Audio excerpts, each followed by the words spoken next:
এদিকে নিরাপত্তা ঝুঁকিতে শাহজালাল আন্তর্জাতিক বিমানবন্দরে ৩ দিনে বাতিল হলো ১০২টি ফ্লাইট। এতে বিপাকে পড়েছেন ঢাকা থেকে মধ্যপ্রাচ্যগামী যাত্রীরা। অনেকেই বিমানবন্দরে এসে শুনেছেন যাত্রা বাতিলের খবর। এদিকে সরকারি সহযোগিতার ঘোষণা এলেও অনেকেই তা পাননি বলে অভিযোগ মিলেছে।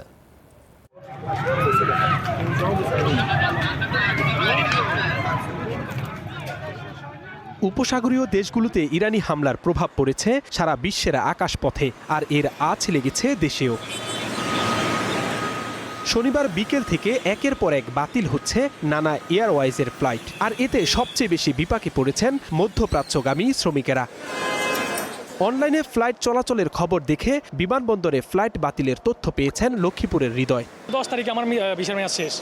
10 দিনের মধ্যে এখন আমি কিভাবে কি করবো আমার তো মাথা ধরতেছে না। এখানে যখন আমি রাস্তায় আসতেছিলাম তখন আমি দেখতেছি এখানে লেখা আছে যে ফ্লাইট হবে, কিন্তু এখানে আসার পর দেখতেছি ফ্লাইট বলতেছে ক্যান্সেল হয়ে গেছে। ফ্লাইট বাতিলের খবর শুনে ফোনে নিজের অসহায়ত্বের কথা জানাচ্ছিলেন নোয়াখালীর কাতার প্রবাসী মহিউদ্দিন।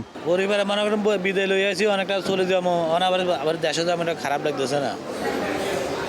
একই অবস্থা চট্টগ্রামের শাহ আমানত বিমানবন্দরে, তবে সেখানে চালু রয়েছে জেদ্দা, রিয়াদ ও মক্কার flight.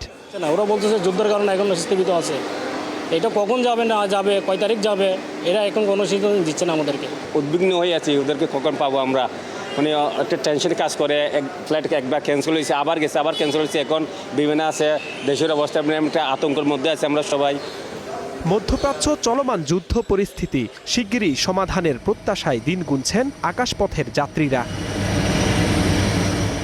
Jisan Ahmed, Star News, Dhaka.